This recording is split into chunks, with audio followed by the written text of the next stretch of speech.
पहले खुद बोलना बंद करो भाई, एक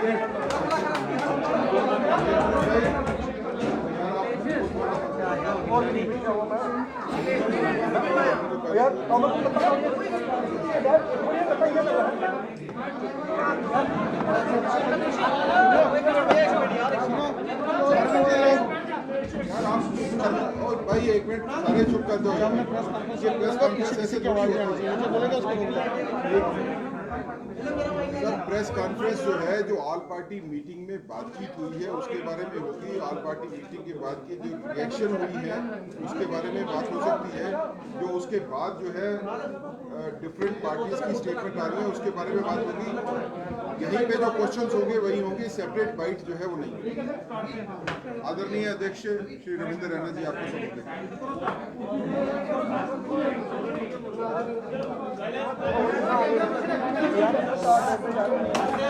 सभी मीडिया के बंधुओं का भारतीय जनता पार्टी के कार्यालय में हार्दिक स्वागत है। साथियों, जैसा कि आप सब जानते हो कि 24 जून को नई दिल्ली में माननीय प्रधानमंत्री नरेंद्र मोदी साहब द्वारा जम्मू कश्मीर के संदर्भ में जो सर्वदलीय बैठक बुलाई गई वो बहुत अच्छे तरीके से संपन्न हुई। उस बैठक में जम्मू कश्मीर से 14 बड़े राजनीतिक नेताओं ने भाग लिया। माननीय प्रधानमंत्री नरेंद्र मोदी साहब ने जम्मू कश्मीर के अंदर जो एक पॉलिटिकल डेडलॉक बना था उसको समाप्त करने का एक बेहतरीन इनिशिएटिव लिया और इस बैठक में जो नेता आमंत्रित थे वो सभी उस बैठक के अंदर आए। भारतीय जनता पार्टी की ओर से यहां मैं स्वयं इस बैठक में शामिल हुआ, वहीं हमारे पूर्व उप मुख्यमंत्री श्रीमान कविंद्र गुप्ता जी और पूर्व उप मुख्यमंत्री डॉक्टर निर्मल सिंह जी ने भी भाग लिया। साथियों, भारतीय जनता पार्टी ने इस ऑल पार्टी मीटिंग जो जम्मू कश्मीर के संदर्भ में बुलाई थी माननीय प्रधानमंत्री जी द्वारा, उसमें जम्मू कश्मीर के राष्ट्रवादी लोगों के, देशभक्त लोगों के वो सभी विषय उस बैठक में रखे जो 70 वर्षों से जम्मू कश्मीर के अंदर हमारे देशभक्त लोग एक मिशन के रूप में काम कर रहे हैं। उन सभी विषयों की चर्चा हमने उस बैठक के अंदर की। हम सब ने माननीय प्रधानमंत्री नरेंद्र मोदी साहब का धन्यवाद किया जो धारा 370 के समापन के बाद जम्मू कश्मीर के अंदर पश्चिम पाकिस्तान के रेफ्यूजियों को अधिकार मिले, गोरखा समाज, वाल्मीकि समाज को अधिकार मिले, दलित समाज को उनके अधिकार दिए गए। जम्मू रीजन के अंदर डेवलपमेंट का, विकास का एक नया दौर शुरू हुआ। 70 साल यहां के जो राजनीतिक दल जो हमेशा सत्ता में रहे, उन्होंने जो जम्मू के साथ भेदभाव किया, उस भेदभाव को समाप्त करने का एक संकल्प जो प्रधानमंत्री नरेंद्र मोदी साहब ने लिया, जिसके तहत जम्मू में एम्स, आईआईटी, आईआईएम, बड़े बड़े hydro power projects, ring roads, medical colleges, health infrastructure को ठीक करने के बड़े प्रयास, बड़े बड़े ब्रिजेस और टनल्स, बिजली और पानी की व्यवस्थाओं को सुधारने के बड़े बड़े प्रोजेक्ट्स को मंजूरी, ये सभी वो बड़े कार्य हैं जो जम्मू संभाग के अंदर शुरू किए गए। इसके लिए भी हम सब ने माननीय प्रधानमंत्री जी का हृदय से धन्यवाद किया। वहीं हमने माननीय प्रधानमंत्री जी का आभार व्यक्त किया जो जम्मू कश्मीर की बेटियों को धारा 370 के समापन के बाद यहां अधिकार मिले। जम्मू कश्मीर के अंदर जो शेड्यूल्ड ट्राइब्स लोग हैं, गुजर बकरवाल, उनको राजनीतिक पॉलिटिकल रिजर्वेशन मिला। जो पहाड़ी समुदाय के लोग हैं, जो कि बहुत ही वतन परस्त पहाड़ी कम्युनिटी, रजौरी, पुंछ, बारामूला और कुपवाड़ा के अंदर जो बसने वाले लोग हैं, जो हमेशा हिंदुस्तान का तिरंगा झंडा बुलंद करके भारत माता की जय बोलते हैं। 70 साल यहाँ के अंदर राज करने वालों ने कभी उन पहाड़ियों की आवाज नहीं सुनी, कभी जम्मू के डोगरों की वो आवाज नहीं सुनी। और माननीय प्रधानमंत्री जी के प्रयासों का ये नतीजा है कि आज 108 से अधिक केंद्रीय कानून जो धारा 370 के चलते जम्मू कश्मीर में लागू नहीं थे, वो सभी कानून आज यहां लागू हो चुके हैं। आज चाहे वो राइट टू एजुकेशन एक्ट है, वो फूड सिक्योरिटी एक्ट है, वो जम्मू कश्मीर में लागू कर दिया गया है। आज anti corruption laws Jammu Kashmir के अंदर लागू हुए हैं, तो धारा 370 के टूटने के बाद लागू हुए हैं। 70 साल यहां प्रिवेंशन ऑफ करप्शन एक्ट लागू नहीं होने दिए, यहां इफेक्टिव कोई इंस्टीट्यूशंस नहीं बनाए गए कि करप्शन को कैसे खत्म करेंगे। लेकिन आज जब धारा 370 का समापन हुआ तो वो सभी एक्ट, वो सभी कानून जो देश के पार्लियामेंट ने बनाए हैं और भ्रष्टाचार विरोधी कानून है, वो जम्मू कश्मीर के अंदर लागू हुए। आज नेशनल ह्यूमन राइट्स कमीशन का ज्यूरिडिक्शन जम्मू कश्मीर में पहुंचा है। National commission for women, national commission for scheduled caste and scheduled tribes को जम्मू कश्मीर में एक्सटेंड कर दिया गया है। ये सारे ऐतिहासिक निर्णय धारा 370 के समापन के बाद हुए। हमने माननीय प्रधानमंत्री नरेंद्र मोदी साहब का हृदय से धन्यवाद किया, जो पंचायती राज कानून को और उस सारी व्यवस्था को पूरे जम्मू कश्मीर के अंदर लागू किया गया। पूरे देश के अंदर पंचायतों को अधिकार थे, ब्लॉक समितियां थी, जिला परिषदों का गठन था, लेकिन 70 साल धारा 370 के चलते जम्मू कश्मीर में पंचायती राज सशक्तिकरण नहीं होने दिया। लेकिन आज जब मोदी सरकार आई और धारा 370 को समाप्त कर दिया गया, गांव गांव के अंदर काम करने वाले चुने हुए पंच और सरपंच बहुत अच्छे तरीके से अपने अपने पंचायतों की, गांव की, वार्डों की डेवलपमेंट कर रहे हैं।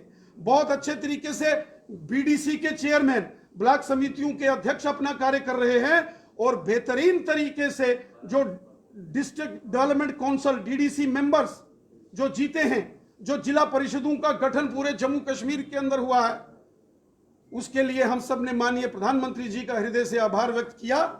हम सब जानते हैं जो कैपेक्स बजट इस बार जिला परिषदों के माध्यम से जम्मू कश्मीर के अंदर जिसको अप्रूवल दिया गया है, वो पिछले तमाम कैपेक्स बजट से 4 गुना 5 गुना तक अधिक बढ़ाया गया है। इस सब के लिए हमने माननीय प्रधानमंत्री नरेंद्र मोदी साहब का हृदय से धन्यवाद किया। साथियों, जहां इस बैठक में सभी राजनीतिक दलों के नेताओं ने अपना अपना पक्ष रखा, भारतीय जनता पार्टी ने जम्मू कश्मीर के देशभक्त लोगों की एक मजबूत, सशक्त और बुलंद आवाज बनकर सारे विषय हमने इस सर्वदलीय बैठक के अंदर रखे। हमने कश्मीर घाटी से जो विस्थापित, जो कश्मीरी हिंदू समाज के लोग हैं, कश्मीरी पंडित समुदाय के लोग हैं, कश्मीरी सिख जो कश्मीर घाटी से भगाए गए, और कश्मीर घाटी से वो मुस्लिम हमारे भाई बहन जो देशभक्त हैं और बंदूक की नोक पर उनको वहां से निकाला गया, उनके डिग्निफाइड रिटर्न एंड रिहेबिलिटेशन की बात हमने इस बैठक के अंदर की। हमने माननीय प्रधानमंत्री जी से निवेदन किया कि एक कमेटी का गठन किया जाए, एपेक्स कमेटी हो, एपेक्स बॉडी, जिसमें कश्मीरी पंडित समुदाय और सिख समुदाय के जो कश्मीर से विस्थापित कुछ प्रतिनिधियों को रखा जाए और कश्मीरी हिंदू समाज, कश्मीरी पंडितों की सुरक्षित और साथ सम्मान कश्मीर घाटी वापसी पर चर्चा करके रोड मैप तैयार किया जाए। और वहीं हमने पाकिस्तान के कब्जे वाले जम्मू कश्मीर से जो विस्थापित लोग हैं, जो पीओजेके के रेफ्यूजीज हैं, 1947 के, 1965 के और 1971 के रेफ्यूजीज के सभी विषयों को हमने उस बैठक में रखा। हमने डिलिमिटेशन प्रक्रिया को, जिसको शुरू किया गया है और जो प्रक्रिया चल रही है, उसको तेजी से कंप्लीट करके जम्मू कश्मीर के अंदर डिलिमिटेशन पूरा हो और कानून और न्याय संगत वो डिलिमिटेशन हो, जहां सबको इंसाफ मिले और कानून के हिसाब से हो। क्योंकि इसके पहले जब भी डिलिमिटेशन हुए, सीटों की हदबंदी की गई, उसमें कहीं ना कहीं अगर हम सारे डेटास को और सारे ज्योग्राफिकल परिस्थितियों को देखें तो पुराने सरकारों के दौर में बहुत धांधलियां हुई, और वो जिक्र भी हमने माननीय प्रधानमंत्री जी के समकक्ष रखा, और हमने प्रधानमंत्री जी से निवेदन किया कि डिलिमिटेशन की प्रक्रिया अच्छे से संपन्न हो। डिलिमिटेशन कमीशन को जम्मू कश्मीर के हर वर्ग और व्यक्ति के साथ इंसाफ करना है। और वहीं हमने पाकिस्तान के कब्जे वाले जम्मू कश्मीर के लोगों के विषय में भी माननीय प्रधानमंत्री जी से निवेदन किया कि पाकिस्तान के कब्जे वाला जम्मू कश्मीर भी भारत का, हिंदुस्तान का हिस्सा है, जिसमें लद्दाख यूनियन टेरिटरी के साथ आने वाला गिलगित और बल्टिस्तान वो क्षेत्र भी है। ये सब भारत भूमि के भाग हैं, ये हिंदुस्तान के हैं, वो हमारी मातृभूमि के हिस्से है, जिसमें गिलगित, बल्टिस्तान, मुजफ्फराबाद, मीरपुर, कोटली, भिंबर, बाग, पलंदरी, देवा, बटाला और नीलम वैली जैसे क्षेत्र हैं। ये सारे भारत के क्षेत्र हैं, लेकिन वर्तमान में पाकिस्तान के नाजायज कब्जे में हैं। वहां के लोग हिंदुस्तान के नागरिक हैं, वो लोग भी इंडियन सिटीजन्स हैं, हमको उनकी भी चिंता करनी है। और जम्मू कश्मीर विधानसभा में जो 24 सीटें जो आरक्षित हैं पीओजेके के लिए, उसके विषय में जो 1947 में 1/3 ऑफ द पॉपुलेशन माइग्रेट करके जम्मू कश्मीर में आई है, इसी के प्रपोर्शन कुछ सीट्स पीओजेके के रेफ्यूजीज के लिए जो है वो रखी जाए। क्योंकि ये सारा मामला अब डिलिमिटेशन कमीशन के ज्यूरिडिक्शन में है, उनके तत्वाधान में होगा। तो हम ये सभी विषय डिलिमिटेशन कमीशन, जिसके चेयरमैन जस्टिस देसाई हैं, उनके समकक्ष भी रखने वाले हैं। इन सभी विषयों पर भारतीय जनता पार्टी ने अपना पक्ष रखा। जम्मू कश्मीर की जनता के वो सभी महत्वपूर्ण विषय हमने इस सर्वदलीय बैठक के अंदर पूरे जोर शोर के साथ रखे हैं। पूरा रिप्रेजेंटेशन बना के हमने माननीय प्रधानमंत्री जी और माननीय गृह मंत्री जी को सौंपा है, और हमें विश्वास है और माननीय प्रधानमंत्री जी ने इस सर्वदलीय बैठक को संबोधित करते हुए कहा और जम्मू कश्मीर की सभी राजनीतिक पार्टियों और सभी नेताओं से यह आह्वान किया कि हम सबको मिलकर दिलों की दूरियां भी मिटानी होंगी और दिल्ली की दूरियां भी मिटानी होंगी। माननीय प्रधानमंत्री नरेंद्र मोदी साहब ने कहा पूरा जम्मू कश्मीर उनके परिवार के जैसा है, और जम्मू कश्मीर का प्रत्येक नागरिक, प्रधानमंत्री जी ने कहा, उनके परिवार के सदस्य जैसे हैं। माननीय प्रधानमंत्री जी ने सबका आह्वान किया कि हम सबको मिलकर एक मजबूत जम्मू कश्मीर, एक मजबूत भारत के लिए काम करना है। हम सब ने मिलकर उज्जवल जम्मू कश्मीर के भविष्य के लिए और उज्जवल भारत के भविष्य के लिए मिलकर काम करना है। माननीय प्रधानमंत्री जी ने कहा हम भारत देश के नागरिक हैं और हम सबको मिलकर एक भारत और श्रेष्ठ भारत के संकल्प को मन में लेकर काम करना चाहिए। आतंकवाद, अलगाववाद और पाकिस्तान की मानसिकता ने जम्मू कश्मीर को बर्बाद किया है। जम्मू कश्मीर का अगर कोई सबसे बड़ा दुश्मन है वो आतंकवाद, अलगाववाद और पाकिस्तान की मानसिकता है। इस मानसिकता को, इस विचारधारा को हमको समाप्त करके एक भारत श्रेष्ठ भारत की विचारधारा को लेकर हमको आगे बढ़ना होगा और सबको मिलकर जम्मू कश्मीर की जनता के हित में हम सबको कार्य करना होगा। यह माननीय प्रधानमंत्री जी ने उस सर्वदलीय बैठक में जम्मू कश्मीर के सभी नेताओं से आह्वान किया। हमें पूरा विश्वास है कि आने वाले समय में ये सभी विषय धरातल पर नजर आएंगे और माननीय प्रधानमंत्री जी ने कहा है कि दिल्ली सरकार के दरवाजे जम्मू कश्मीर की जनता के लिए हमेशा खुले हैं। वो सभी विकास कार्य जो बड़े पैमाने पर शुरू किए गए हैं उनके लिए जो फंडिंग है वो इंश्योर की जाएगी। किसी कीमत पर भी जम्मू कश्मीर को फंडिंग में दिक्कत नहीं आएगी। जम्मू कश्मीर के विकास कार्यों को तेजी से आगे बढ़ाया जाएगा और एक नया जम्मू कश्मीर, उसका निर्माण एक मजबूत जम्मू कश्मीर, उसका निर्माण हम सबको करना है। देश हित में और राष्ट्र हित में प्रधानमंत्री जी ने सबको संदेश दिया है कि हम सबको मिलकर अपने जम्मू कश्मीर और अपनी भारत माता, अपनी भारत भूमि के लिए कार्य करना है। ये हमारा देश है, ये हमारी मातृभूमि है, और अपनी मातृभूमि, अपने देश के लिए मिलकर सबको एक होकर कार्य करना होगा। राणा जी, आप सवाल उठा रहे हैं कहीं ना कहीं इन तमाम आतंकवादियों पर या फिर अलगाववादियों पर, लेकिन महबूबा मुफ्ती कह रही है जब तक 370 की बहाली नहीं होगी मैं चुनाव नहीं लड़ूंगी। एक बार फिर से लोकतंत्र की दुश्मन बन रही है। मनोरंजन जी, आप भी पूछ लीजिए। रविंद्र जी, फारूक अब्दुल्ला और उमर अब्दुल्ला दिल्ली से जब श्रीनगर पहुंचे हैं तो उन्होंने अपनी लाइन दोबारा चेंज कर दी है। उन्होंने कहा है कि राज्य में पहले जो है वो पहले स्टेट हुड रिस्टोर होना चाहिए, उसके बाद चुनाव और फिर डिलिमिटेशन की बात होनी चाहिए। माननीय प्रधानमंत्री जी की इस सर्वदलीय बैठक में जम्मू कश्मीर को पूर्ण राज्य के दर्जे के संबंध में भी चर्चा हुई, और इस विषय पर बोलते हुए हमारे देश के माननीय गृह मंत्री श्रीमान अमित शाह साहब ने स्पष्ट किया है कि जब धारा 370 पर पार्लियामेंट में चर्चा हो रही थी 5 अगस्त 2019 को, उस वक्त माननीय गृह मंत्री अमित शाह साहब ने कहा था कि जम्मू कश्मीर को अभी केंद्र शासित प्रदेश, यूनियन टेरिटरी बनाया जा रहा है, और भविष्य में जब जम्मू कश्मीर के हालात सामान्य हो जाएंगे, परिस्थितियां ठीक हो जाएंगी, तो जम्मू कश्मीर को पुनः राज्य का दर्जा बहाल किया जाएगा। और माननीय प्रधानमंत्री जी ने भी राष्ट्र के नाम जब अपना संबोधन दिया था, उन्होंने भी कहा था कि जब परिस्थितियां सामान्य हो जाएंगी तब जम्मू कश्मीर को राज्य का दर्जा बहाल कर दिया जाएगा। रही बात कुछ नेताओं की जो सर्वदलीय बैठक में थे और जिन्होंने कहा कि अगर जो धारा 370 के ख्वाब देखकर जी रहे हैं जो लोग,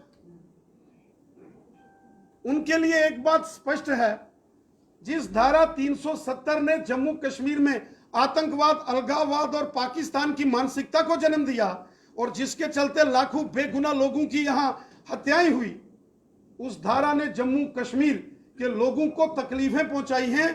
उस धारा को पुनः स्थापित करना अब नेक्स्ट टू इम्पॉसिबल है। कयामत की सुबह तक धारा 370 अब वापस नहीं होगी।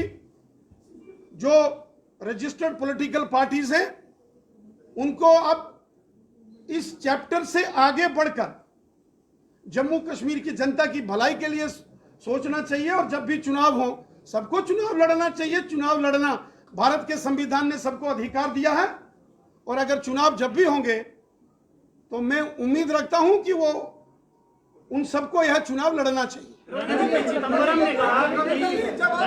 रविंद्र जी, आपने कहा कि माननीय गृह मंत्री ने कहा है कि समय आने पर जो है वो राज्य का दर्जा मिलेगा, लेकिन अब कश्मीर बेस्ड जो सेंट्रिक पार्टियां हैं वो पूर्ण राज्य का दर्जा मांग रहे हैं, जिसमें लद्दाख भी शामिल था। तो क्या वो भी शामिल होगा? क्या इससे जुड़ा एक सवाल है कि आपको कब लगता है कि सही भारत के पार्लियामेंट ने, हमारे देश के पार्लियामेंट में, राज्यसभा और लोकसभा में चर्चा के बाद जब इस बिल को सहमति मिली, उसके बाद हमारे देश के माननीय राष्ट्रपति महोदय ने हस्ताक्षर करके भारत के संविधान के मुताबिक लद्दाख को अलग केंद्र शासित प्रदेश घोषित कर दिया है। वहां के ऑनरेबल लेफ्टिनेंट गवर्नर अलग हैं, वहां की सारी व्यवस्थाएं अलग हो चुकी हैं। जम्मू कश्मीर अलग से यूनियन टेरिटरी है। इसलिए कुछ लोग जरूर अपनी पार्टी लाइंस पर बोल रहे हैं, लेकिन सच्चाई यह है कि अब लद्दाख अलग से केंद्र शासित प्रदेश यूनियन टेरिटरी है और जम्मू कश्मीर अलग से यूटी।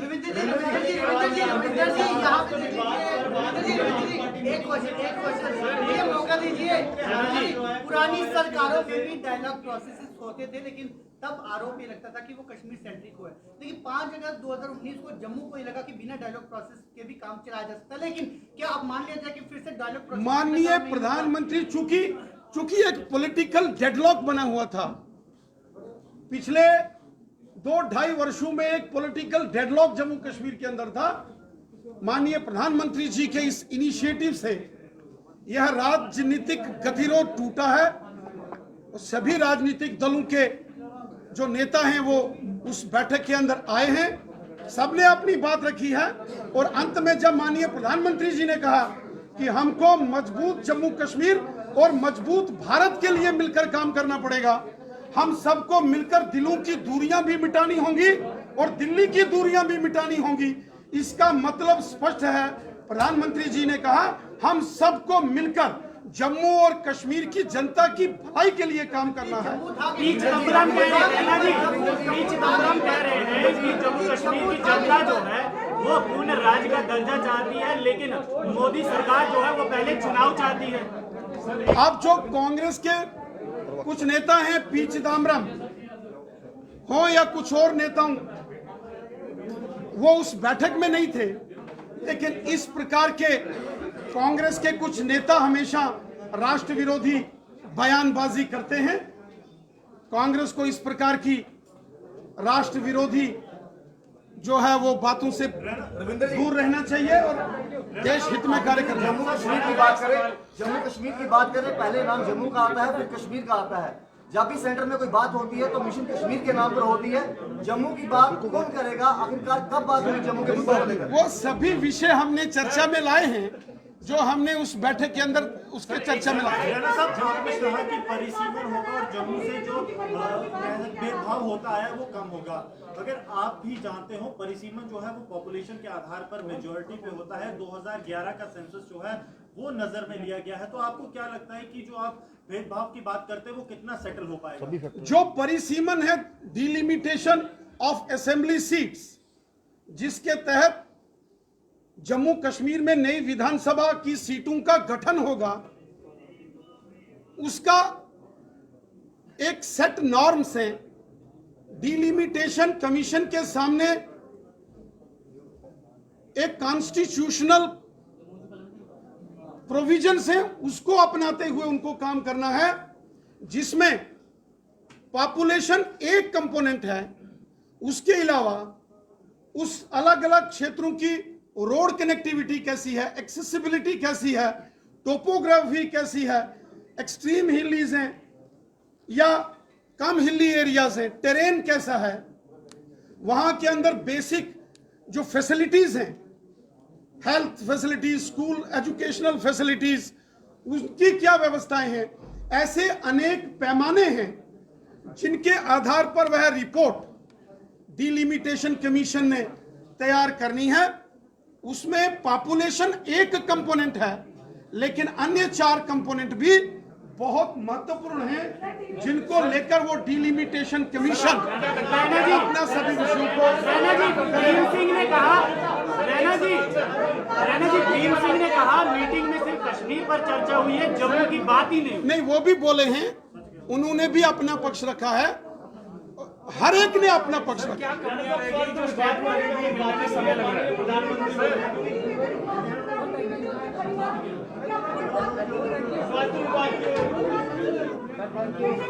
मैं आप सबका हृदय से धन्यवाद करता हूं। आप सभी यहाँ, थैंक यू।